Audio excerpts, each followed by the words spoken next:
sell is hot. What's hot, of course, is wherever I'm at. Hello. But what's hot, no, is I believe right now people are trying to find ways that they can leverage online. Everybody wants to make money online. People are starting to understand that, the freedom process is incomplete until you're making money in your sleep. And so what's hot is what can you promote online that makes people attractive to what it is that you have. All right, guys, we got her out here in Vegas. We got Coach Stormy here today. Thanks for coming on. Hey, I'm so excited to be here. Just left Eric Warrior's spot, right? Yeah, just left. It was amazing. And you were telling me you've been with him for like years now. You've known him for like almost 10 years. I've been in the Eric Warrior's vortex now since 2015. Okay. Yep, 2015 is when I first started, reading GoPro and learning about, this guy who brings all the network marketers together. And so I've been listening to him since 2015. So he's a big part of your success?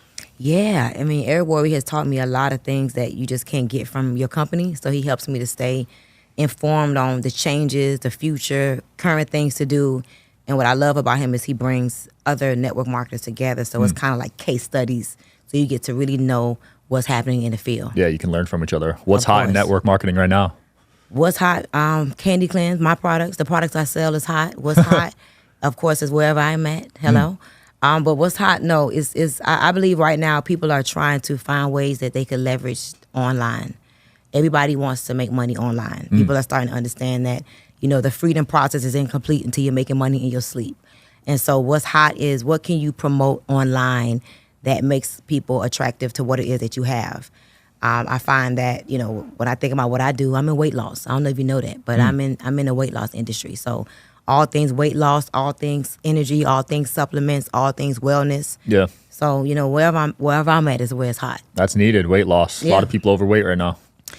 A lot of people on Ozempic and semaglutide and Mounjaro and a lot of that stuff, I get scared when I think about what's going to happen in 20 years when they talk about what it did to people. Yep. I'm not trying to put anything negative out there, but knowing that that particular weight loss substance was really for diabetics and now people are using it for weight loss, it's just kind of scary to me. So I'm happy that I get to take more of the natural homeopathic approach so people don't have to have any future adverse reactions to my products. Absolutely. Speaking of 20 years, I was on your Instagram. You got a butt surgery 20 years ago. Yeah. And you just removed it? Well, it was actually 25 years ago, and I removed it actually a year and 3 days today. And what went into that decision? So first of all, when I was, let me tell you the story. A lot of people don't know the story. This is actually my first time talking about this. So I'm happy that you was courageous enough to ask me. Most people are scared to ask me stuff. Okay. But so when I was 21, I was a stripper. And imagine going to work and, everybody butt flat. And then the next day, everybody butt's big. But your butt flat because you didn't know what was going on. And so long story short, I went to work and I started losing money. Everybody was making money and I wasn't, as I was a stripper to take care of my kids. I wasn't a stripper because I wanted to buy clothes and shoes. I was a stripper because I was a teenage mom. So I had to strip to pay for my kids' food, to put a roof over my head. So going to work and not making money wasn't going to work for me and my family. And so when I found out what was going on, I had to figure it out. And so I made a decision to do something that could have taken my life. Those butt shots could have taken my life. I have friends that died from those butt shots. The person that actually did my butt shots is a transsexual who's in prison right now. Jeez. For the damage he did to people with those butt shots. And so, over the years, my butt started to take on a different shape. It didn't look good anymore. And you could feel like the lumps and the discoloration. So it was good. I was good for like 12 years. And then all of a sudden it started to reverse. And so the decision that went in, that made me make the decision, I'm going to tell you the truth, Sean, I had insecurities. I don't want to keep anything that makes me insecure. And my butt made me very insecure. Wow. It wasn't no pain. It wasn't hurting me. As a matter of fact, I would go to the doctors. I went to several doctors that told me they wasn't going to touch it. They said, if it's not hurting you, then we're not going to remove it. I have a friend that literally the butt shots went from his butt and migrated down to his ankle. Holy crap. He literally had a club foot like this big of an ankle compared to the normal size ankle, and just literally within the last week, it took 3 years for that sore to heal because they had to scrape it out and clean it out. So that butt shot stuff is really, really dangerous. And so I just decided, since I got the money, since I make money online, I could afford to step away. And I found the right doctor. I decided to go get it removed. And it was very dangerous, but I'm grateful that I survived and I'm here today to tell the story. Wow, I love that. A lot of women place a lot of importance on that area of their body. Yeah, They man. feel I a lot mean, we of got to be pressure. competitive. You know, Yeah. men want, you know, flat stomachs, small waists, and little butts, big butts. That's what the men want. So, unfortunately, a lot of times we don't care about the ramifications or the repercussions. We just want to be fine, and we do what we do. Right. They don't tell you about the side effects of it. No, and you know what? They do tell us. You just don't care. You're like, I'm going to die trying to get fine. Yeah. Yeah. So back then, that was important to you to look a certain way. Yeah, and I had to make money. If I didn't have no booty, I couldn't get no dances. And I couldn't get no dances, I couldn't make no money. If I can't make no money, I couldn't buy no food or pay the rent. Right. I was a stripper for a career. That's what I really did. It wasn't a hobby. It was how I took care of my son. Wow. I had my first child at 15. Damn. Yeah, I had my first child at 15. I ended up having to drop out of school in the 10th grade. I didn't graduate from high school. Holy crap. I have a 10th grade education. I went to high school 2 weeks of the 10th grade, and then I got pregnant at 14 and gave birth at 15. I have a 27-year-old son. Damn. That's my age. Yeah, how old are you? I'm 27. Yeah, I have a son your age. That's crazy. I know, right? I look good. Wow. So when you told your parents you're pregnant at 15, what happened? You won't believe it. So my mom, I hid my pregnancy from my mom until I was 5 months. When she found out that I was pregnant, she was trying to make me have an abortion at 5 months. My mom was going to have an abortion with me. So she didn't think nothing was wrong with it. The only reason why I'm still here and my mom didn't make it to the abortion clinic at 5 months, same story, was because my dad, fate stepped in, and my dad got into a big argument with my mom, and she missed her doctor's appointment. Wow. And the doctor had told her, if you didn't come at 10 o'clock, I couldn't do it. She got there at 10:15 to have an abortion with me. And so, you know, generational curse. My mom wanted me to have an abortion with my son at 5 months. And I remember crying, screaming. My stomach was big. She was like, I don't care. You're not bringing no baby in here. And my aunt called her from London and told her that she had a dream that I died having an abortion. And my aunt didn't even know that I was pregnant at the time. Whoa. So it was like, and so that's the only reason why I didn't have an abortion, because my aunt made that phone call and told my mom that. And then my mom told her, oh my God, Stormy's pregnant. Yeah, so You are here for a reason. You know? You got a psychic in the family. Yep. That is nuts. Yep, God stepped in, yep. So you were doing the stripping, and then you went to TSA from there? Yeah. I did my research. Oh my God, most people don't know that. Yes, sir. Oh my God, so living a life of stripping, scheming, scamming. I used to be a professional booster. Like, I used to steal clothes and sell things for half price. Like, you know, I'm from Miami. So from Miami, we had buzzer bags and we wore girdles and we stole clothes and the girdles. I used to steal food from the grocery store, meat, chicken, steak, Wow. deodorant. You know, I was a hustler. And my life just changed when I made certain decisions. And so I ended up becoming a TSA agent because everybody told me that I needed to get a job. And having a government job was a good job. You had benefits, and I remember going through the whole process and wearing the big ugly uniform, and finally got the job. And I mean, I'm wearing these uniforms to work, and I'm making $13.25 an hour with benefits. And I'm gonna tell you the truth, Sean, that was the job that made me feel like a peasant. Wow. That was the job that made me feel like I was lowering my standards, that I was giving up on life. Because I used to see women come through the airport looking real jazzy and real fly with their suitcases, and they'll throw the bags on a conveyor belt. And I used to feel real stupid. And I was like, I'm too fly for this. And I wasn't fly. I was broke. I was a single mom. At that time, I had my daughter. I had my daughter at 19. And so I'm like, I feel like low level. I feel like worthless. Yeah. And so I like walked out of that job and never turned back. I didn't give a 2 weeks notice. I just left one day and was like, I'm not coming back to this. And it was after I had went to Atlanta. I went to Atlanta and I saw black success. You know, I'm from Miami. And in Miami, you know, either you sell drugs, you scheme, you scam, you strip, you have a boyfriend, you have a baby daddy. You're a football player. You're a rapper. You know, and so when I went to Atlanta, and I didn't have none of those skills, okay? So when I went to Atlanta and saw black people succeeding, in Miami it was only Latinos, Latinas that was killing it, you know? And so when I went to Atlanta and I saw black people successful with Benzes and Bentleys, and I never seen that in Miami. I never saw a person that was legal driving around in big cars. And when I went to Atlanta and I saw that, and then I also saw friendly black people. I wasn't used to that. I'm used to black people. They ready to fight. They ready to shoot you. They ready to do something to you. But in Atlanta, they was waving, "Hey, how you doing? How you doing?" I moved into a community. They would come knock on the door and say hi. That was weird to me. I was like, but that's where I learned the power of networking and meeting people and the shortcut to success is mentors and coaches. And so moving to Atlanta, on top of deciding I was not a peasant at that job at TSA, was my breakthrough moment. Wow. Yeah. And also reading books, right? Oh my God, I read Think and Grow Rich when I was 18. That was my first book that I read cover to cover. Actually, I read Think and Grow Rich, A Black Choice by Dennis Kimbrough and Napoleon Hill. So I read the black version of it, changed my entire life. Wow. You remember dropping out of school, especially if you were told and all you heard was, you got to graduate. You got to the white fence, the white house, and the picket fence, and so I thought that I was gonna have to be a stripper or wait for somebody to take care of me because I didn't graduate. But Think and Grow Rich made me realize that I didn't have to graduate from high school to be successful, and that's when I learned the power of non-traditional education. And it's everything these days. I mean, I'm not gonna tell my son because I have a 10-year-old son. I'm not gonna tell him to drop out of school, but I am doing everything to expose him to non-traditional education while going to school. But I think that, traditional education is setting you up to work for somebody. Right. And if that's what you want, then enjoy. But I believe that my family, the generational curses of working for somebody else stopped with me. And so my son is 10. He has to become, a billionaire. Because I know I'm going to become one. So if I'm going to become one and I broke that curse, he's going to create that new narrative of billionaires coming from my family, and I know it's not going to be from a traditional education. Right. It's hard to get rich working for someone else. I don't know nobody that got rich working for someone else. I think you work for someone else if you're learning from them, because I believe that you earn your way, you serve your way, you'll pay your way.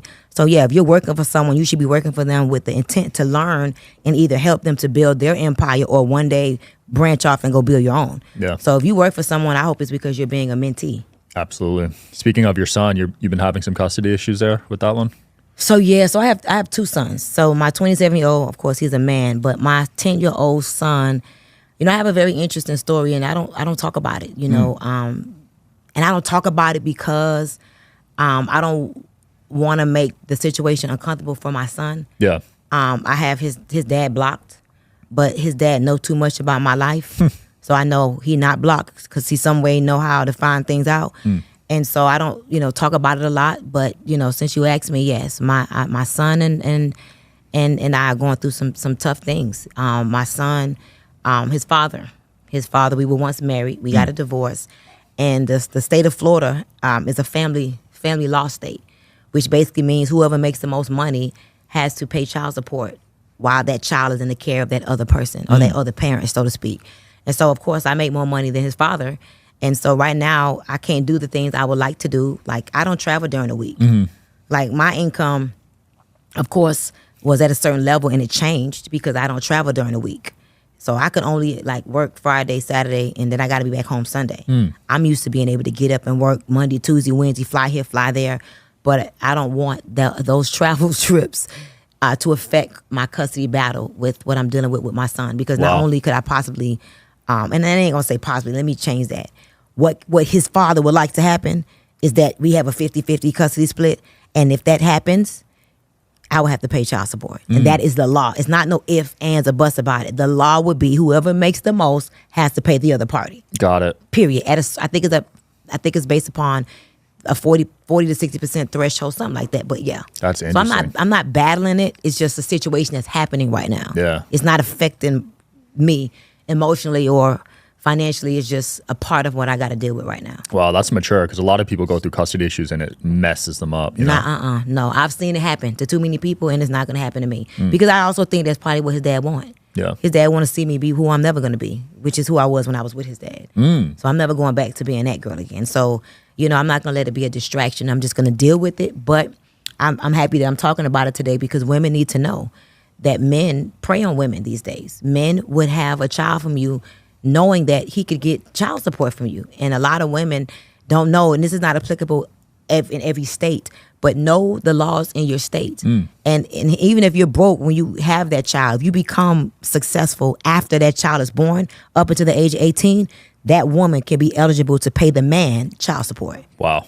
Yeah, see, I used to think that only men pay child support. No, and men are really going to court fighting for their rights because they want some monies. And women are doing big things these days. I'm proud of girls. Girls are stepping their game up, bossing up, doing things that we normally wouldn't do. And so I know a lot of women. You need to be aware of what I just said, to be careful and to protect themselves from having children or dating the wrong men. Absolutely. You're one of the faces of that movement, for real. Yeah, thank you. You've been around for a while now. I'm 44, Yeah. I know I look like a little girl, but I am a grown woman. I am 44. That's depending impressive. on when you watch this interview, because it's going to go viral. It's going to be around for another 100 years. But at this time, I'm 44. Legacy, right? Of course, that's what it's about. Yeah. So what are you working on now? Because you've had a couple phases of your life now. Okay, well, I am still actively building in network marketing. I very much still love network marketing. I love what the industry is all about, so I'm still doing that. That's like my heart. That's my passion project. I'm also, right now, I just launched a new company called the Digital Product Creators, where I partnered with Annetta Powell. She's another, business serial entrepreneur that does a lot of different things. She's been on the show. You met Annetta Powell? Yeah. So we just collaborated. Oh, small We have world. a company called Digital Product Creators. That's awesome. So we're going to help people to create their digital products and help them make money in their sleep. So we're putting all of the challenges, the back end, the logistics, the back end to be able to see what your numbers are doing. Like, we're putting everything together like a turnkey operation for someone who already has a knowledge, but they don't know how to make money from it online. Nice. So I'm so excited about that. Especially, I made a product back in 2016, and I'm still making millions of dollars a year off of that product Wow. right now. That's amazing. So passive income is real. What? Oh my God. So that also have my community, Girl Hold My Hand.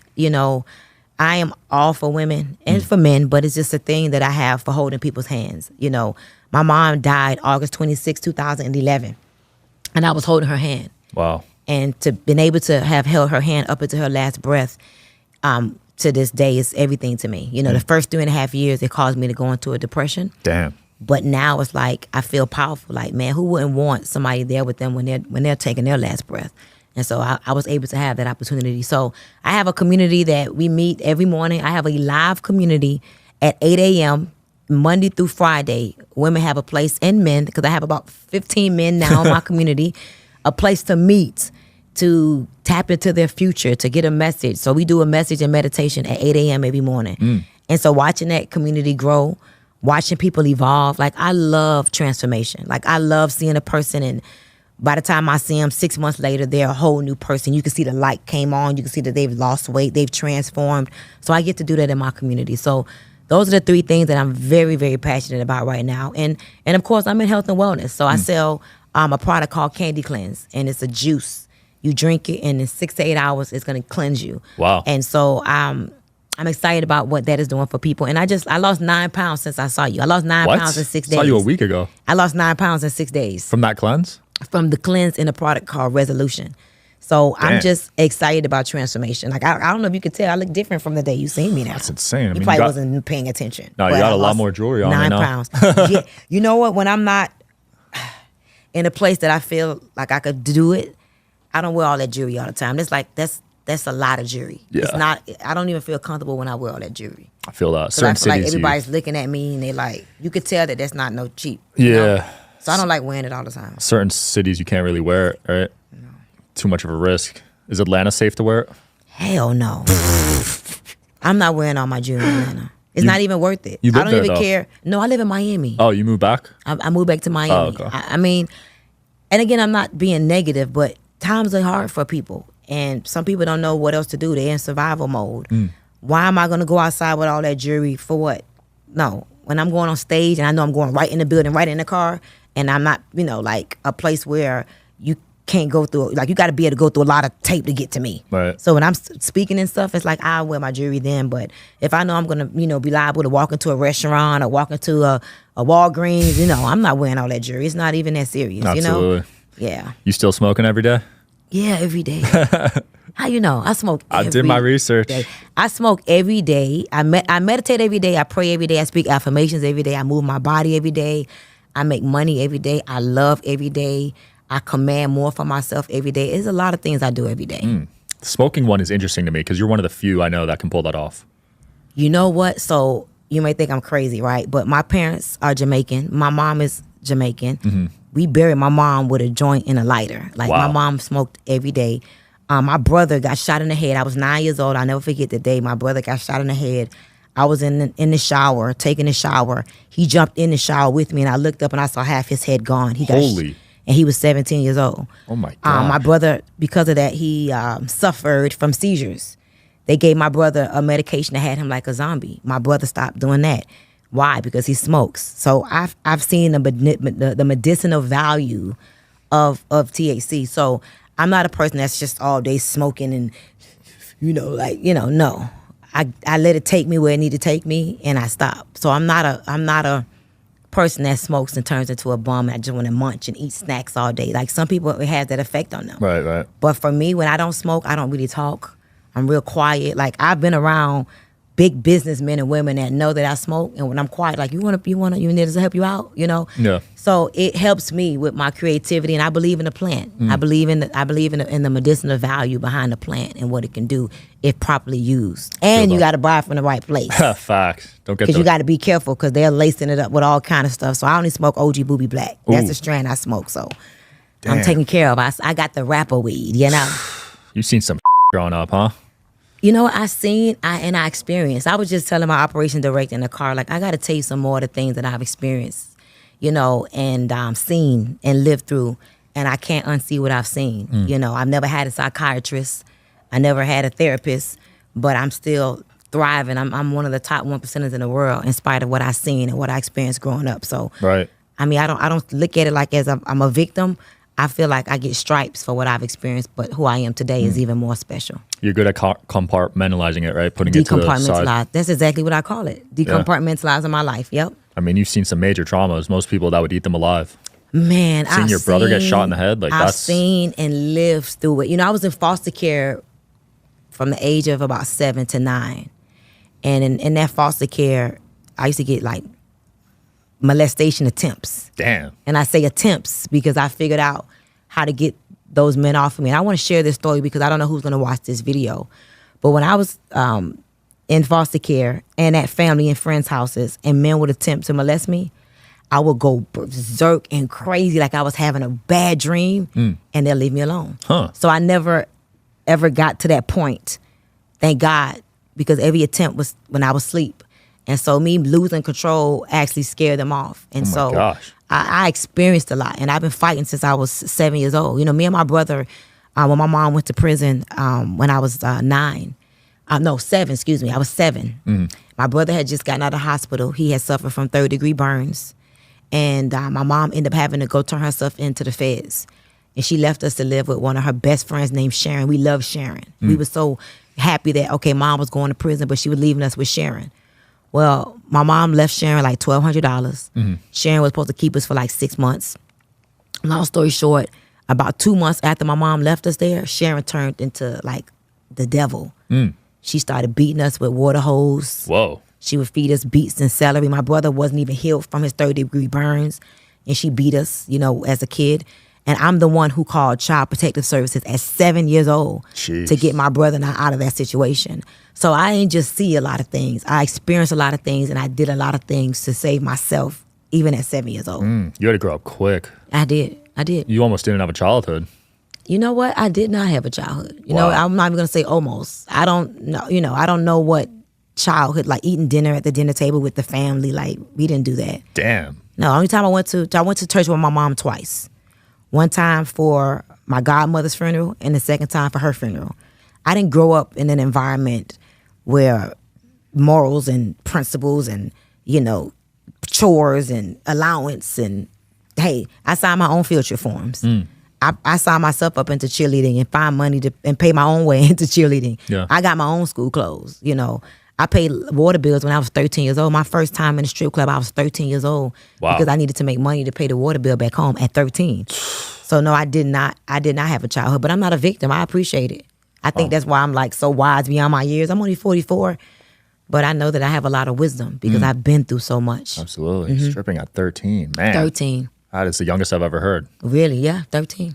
Really? What do you mean? That's so young. That is young. I thought you had to be 21. Yeah, but I figured You out had how to that fake, didn't you? You're so silly. No, Faith didn't get me in there. Fake ID did. Yeah, I feel that. Faith ain't give me the strip club. A fake ID did.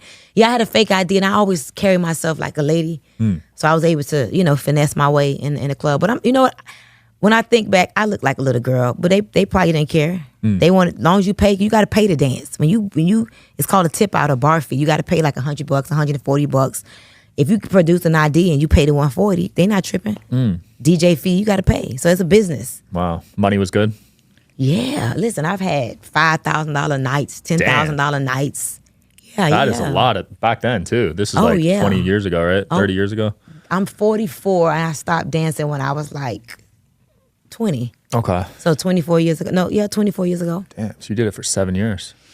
I danced consistently for like 3 years. Okay. But from 13, I just, dibbled and dabbled inside to get some money to go buy some milk or buy some clothes or buy some shoes for my son or something. But consistently from like the age of like 17 to 19, yep. And how did you stumble across network marketing from there? So when I moved to Atlanta, and I was doing real estate. I don't know if you researched that, but I did real estate. I didn't get a real estate license back then. I have one now. But I used to help people find homes in Atlanta. And I would pair them with a broker or a realtor. And the realtor or the broker would give me 50% of their commission. And so when I got to Atlanta, that's where everything started. Got it. So you met some people out there. They kind of put you on? So the story is so deep, and every time I think about it, I almost get emotional. So I moved to Atlanta with $135 worth of nickels, quarters, and dime to my name. Wow. So I took a jar full of change, and I moved to Atlanta. And when I got there, at first I was living with a friend, and I was sleeping on her floor. I was, figuring things out. And then that's when I started to do the real estate thing. And when I did the real estate thing, I ended up making enough money to get my own house. So I ended up getting a house, but I bought a house with no neighbors, but I moved into this house. And after maybe about a year of being successful in real estate, the market crashed. So I was in real estate. You was a kid. This was back in this was back in 2005. I don't know how old you were in 2005. First grade. Oh my God, are you serious? Yeah. Are you serious? Yeah. So in 2005, real estate crashed. This was when you could get a house with a 500 credit score. Okay. No docs. Can you imagine? I No wish. docs, 500 credit score, they'll give you a house. And so, long story short, I got like 3 houses, and the market crashed. And when it crashed, I was left again. I went from making $20,000 a month, and I was left again broke. And I had 3 mortgages to pay. I had my kids. I had my mom that was in prison. I only had 2 kids at the time. And I never forget, so I was renting out my house because I said, okay, Stormy, you can't pay the mortgage. You got to get out. At this point, I filed bankruptcy because my mom taught me at a young age how to file bankruptcy. So I filed bankruptcy, and I said, you know what? When you file bankruptcy, you don't have to pay bills for like years. Just keep filing. So I don't know. I'm not trying to give y'all no training classes here, but you keep filing, and you literally could live with not paying no mortgage and no car note for like years. And so I said, but if I could just rent this house out, I could use that money to pay my rent because I didn't have a job at the time. So I ended up calling this gentleman who I knew did renovations and all that, because I said, okay, if I'm gonna rent this house out, if I fix this room in the bottom, I could rent it out as a 6'4", because it was the capacity to put 2 bedrooms downstairs. Yeah. And so I said, if I get this guy to come over, he renovates the house, I could rent it out, I could collect more money. Mind you, I didn't pay the mortgage. I was going to take the money. Long story short, I end up meeting this gentleman who said, I definitely will rent this house if you complete the basement. So I got on. He said, I'll actually give you $10,000 more than you're asking for right now because I need this place right in this area because the studio was nearby. He was in the music industry. So I called this guy to do the renovations. And when a guy comes over, I didn't know the guy was going to prospect me. I'm thinking he's going to come, he's going to give me a quote, and I'm going to get the basement done. Yeah. But as he was measuring everything, he looks down at me. He said, do you or anybody you know want to lose 5 pounds in 5 days without diets, exercise, surgery, or pills? And so I looked at him. I'm like, you trying to call me fat? And he's like, no, my wife. And I didn't know he was married because he was flirting. So I didn't know he was married. He goes, my wife. No. My wife just had a baby, and she looks better now after the baby than even before. And you remind me of her. And I would love to introduce you to her. And in my mind, I'm like, ooh, somebody fine after a baby. I just was nosy. And this is important that I get this out because somebody's going to watch this and they're going to know that as a business person or a business network marketer, businessman, when you are trying to collaborate or bring somebody to someone, learn how to edify. Learn how to tell a story that gives value to that person. Because he sold me on the beauty of his wife. And he actually called his wife and was like, I'm meeting with this woman named Stormy Wellington. I'm doing her basement. She want to meet you. And the wife was like, oh my God, I'm having a meeting tomorrow. Do you want to come? Of course I wanted to come. I wanted to see if she was as fine as he described her to be. Yeah. I went to that meeting. I brought 2 of my friends with me. She was presenting in front of the room, and she was gorgeous, Sean. She had long hair. She had a small waist. She had the nice butt, everything. Her legs was everything. And she just looked like success. And my friends was pinching me, and they was like, this is a scam. We need to leave. And I was like, what if she's telling the truth? She pulled up in a BMW. It felt right. And that day, this was 2005. I went to the meeting. I got in network marketing. I wrote a bad check. My 2 friends told me I was stupid. That was the greatest mistake I've ever made. We actually fell out. But I ended up making $1 million in that company in 1 year. And I was broke when I first went to that meeting. Wow. Yep. And that's all mindset. All mindset. But see, I had read the books. And I had already gotten to a place that I said, okay, I got to make a change. And I realized that I kept making the same mistakes. Like, I keep finding these little hustles, getting these little jobs. Something has to change. And I never forget, reading that, coaches and mentors are the shortcuts to success. And so I said, okay, maybe she could be my coach and I'll learn how to do what she's doing. If I may not be able to make $60,000 a month, but if I can make $6,000 a month, that's life-changing income. So I literally joined back then just to make an extra $500 to $1,000. And here I am. I've been in the game almost 16 years. Crazy. Do you feel like a lot of people's mindset is kind of closed off to this sort of stuff? Absolutely. I think a lot of people's mindset is closed off to a lot of things, but I think very closed off even to what I do, because we hear network marketing, we think pyramid, we think scam. It's because that's what our forefathers told us. We don't know what they were talking about. So we're just repeating what we heard or what we've seen everybody else say or we heard everybody else say. So that's why I love to do interviews like this. I love to talk about the industry, because if I would have learned about network marketing prior to being a stealer, a shoplifter, a booster, a scammer, I would have got in network marketing. I've always been a hustler. Like I didn't want to be a shoplifter. I didn't want to scam. I didn't want to steal. I didn't want to strip. I didn't want to do those things, but I didn't know about network marketing. Nobody told me about network marketing. So I wish that we stop repeating things that we're not sure about. Right. Because you don't know who else you're discouraging from anything. Yeah. There's some haters on that industry for sure on social media. Yeah, and I think it's just, I wouldn't even call it hate. I think they just don't know no better. That's why we need to, go get some new knowledge and put ourselves in environments to learn new things, because a lot of the things we're repeating is because our parents did it. I would never want to walk in the shoes of my mom. My mom spent years of her life in prison. So. Yeah, I feel that. If you like the product, I don't see an issue with it. Like if you actually like the product you're promoting. Yeah, I think that you shouldn't promote the product. You shouldn't do the business if you don't like the product. Right. I would not do the business if I didn't like the product. I would use my product for the rest of my life, so I might as well sell it. Yeah. There's alignment there. Yeah. Absolutely. You can actually get behind it. People can see through the fake stuff these days. Yeah, and then everything is about consistency too, right? So if you can't consistently be on whatever you're selling, whether it's a product or a service, how you expect somebody else to consistently do what you're not willing to do? Everything is principle based. Facts. So your mom spent her last years in prison? You know what?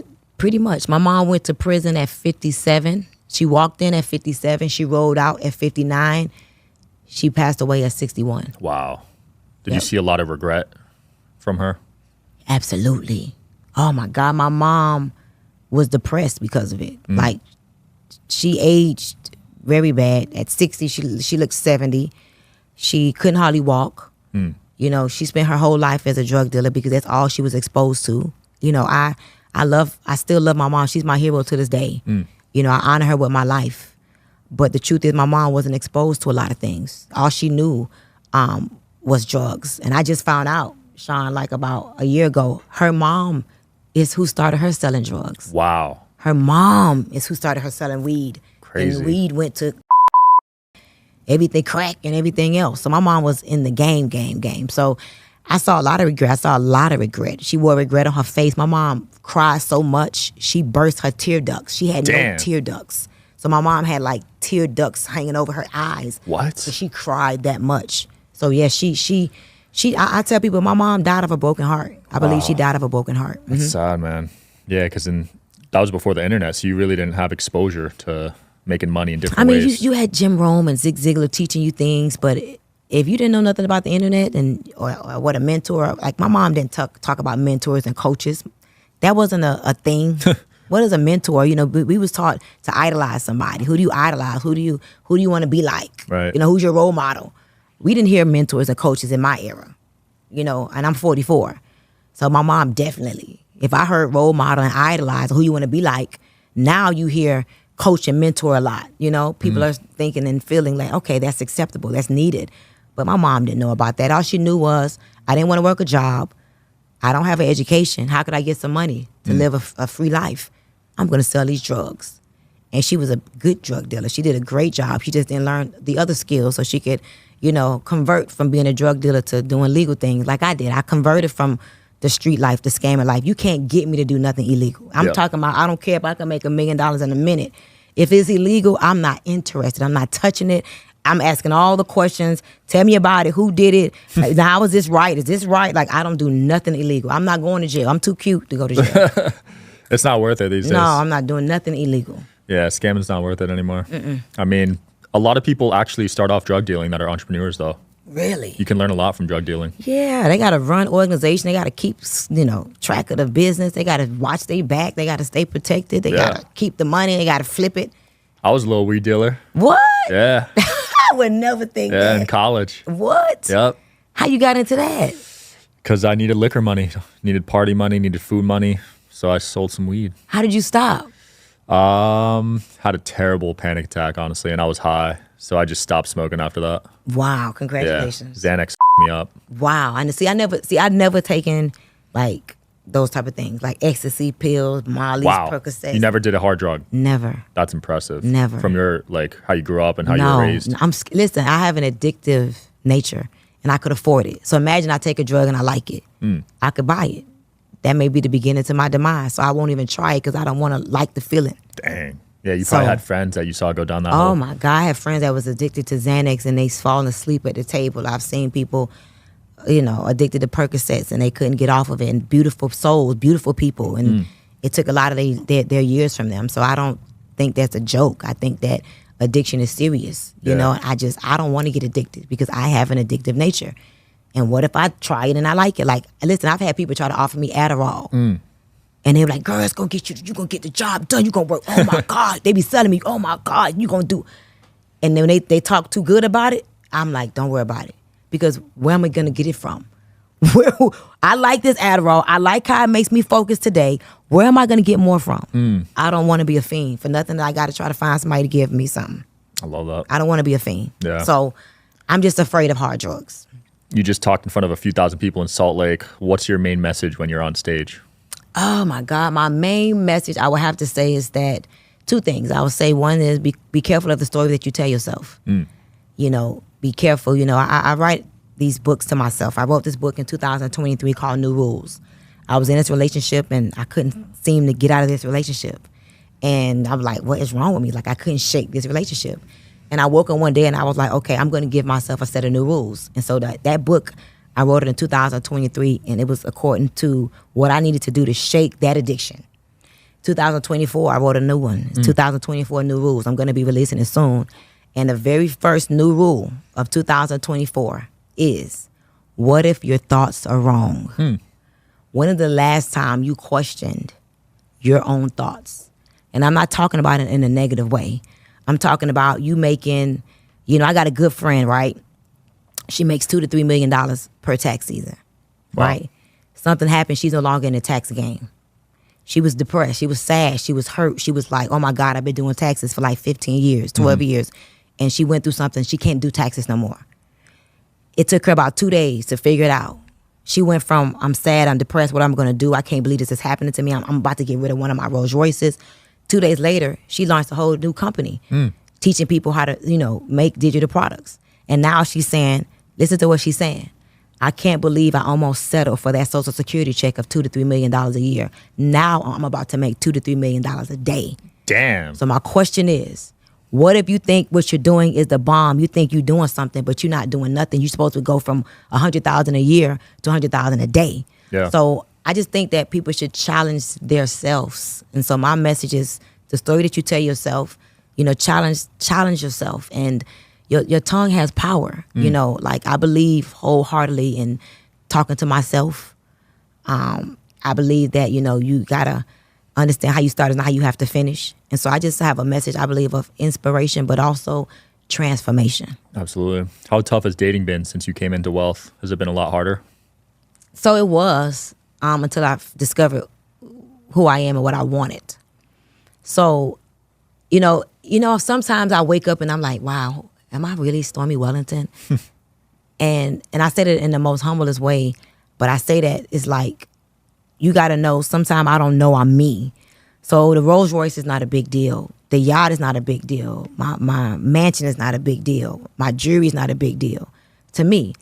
But I got to be careful with that because it could attract the wrong type of people. Right. You could think that it's nothing to you, but it's everything to them. They only want to be around you because of these things. So in terms of me in the past not knowing my value, not knowing that those type of things attract the wrong kind of people if you're not present and aware, it was hard. It was hard, and I naturally am a nurturer. Like I'm a pit bull in a skirt, right? But I am a lover. Like I want to love you. Everybody's a project. I want to transform you. And I see the best in you, and I'm gonna help you. And even though you may not have it, I'm gonna help you. You're gonna get it. So I realized that I don't want that no more, though. I realized that that's not good for me. I realized that when I date like that, I was in my masculine because I was being the man. I was the one that was controlling everything, and this is what we're gonna do and that. So when I realized that that's not the type of man I want. Yeah. Now my dating, I'm with one guy. I've been with him for a little over a year. Nice. I believe he is like my soulmate. Wow. Yeah, he is like my twin flame. We are so much alike.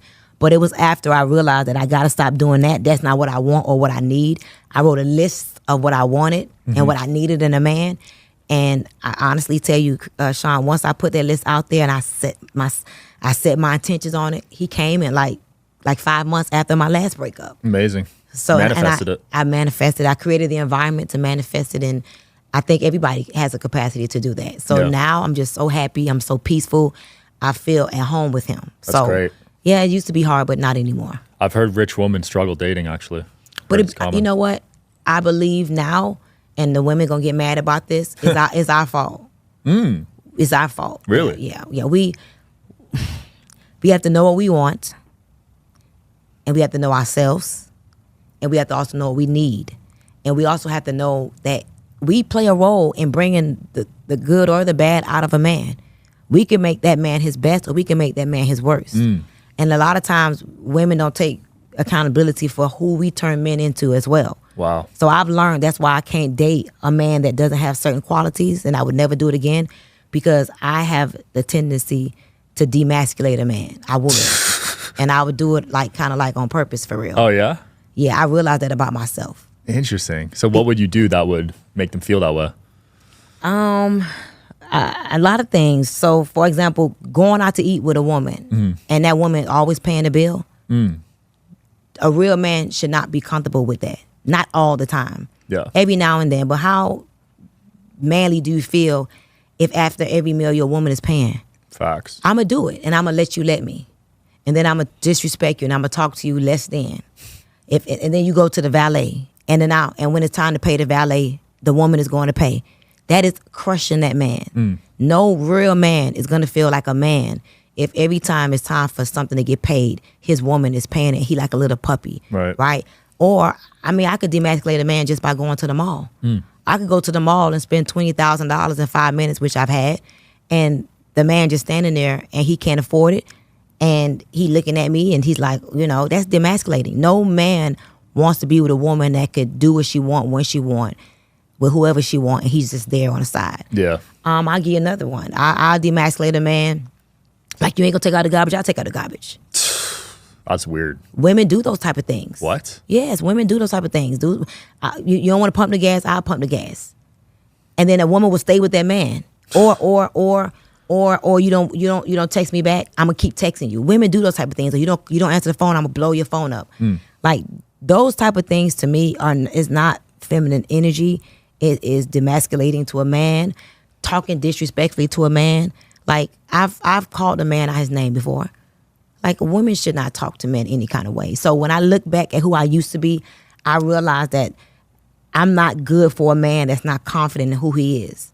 I'm not good for a man that is not assertive and aware, and it's not about money. I can make more money than you, and you still can be confident in who you are as a man. Yeah. It's all about your mindset and how you feel about yourself. Interesting. So a lot of successful women demasculate men. That's why you have to be careful of not dating a man that's not on your level, because you can make him feel worse about himself just by having him in your presence.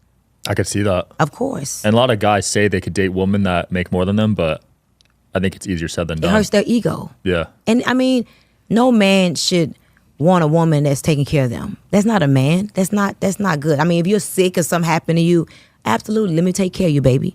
But no man should be with a woman and he can't go get his hair cut until a woman give him some money. He can't, go buy no outfit until a woman give him some money. He can't do nothing special until he's doing it with his woman. Like, no man feels like a man in that kind of relationship. It's not possible. Yeah, that's embarrassing for sure. Stormy, it's been fun. We went all over, but anything else you want to promote or close off with? Any coaching you offer? I'm really excited about just exposing people to a new way of thinking. I'll tell you that I believe that 80% of success is spiritual.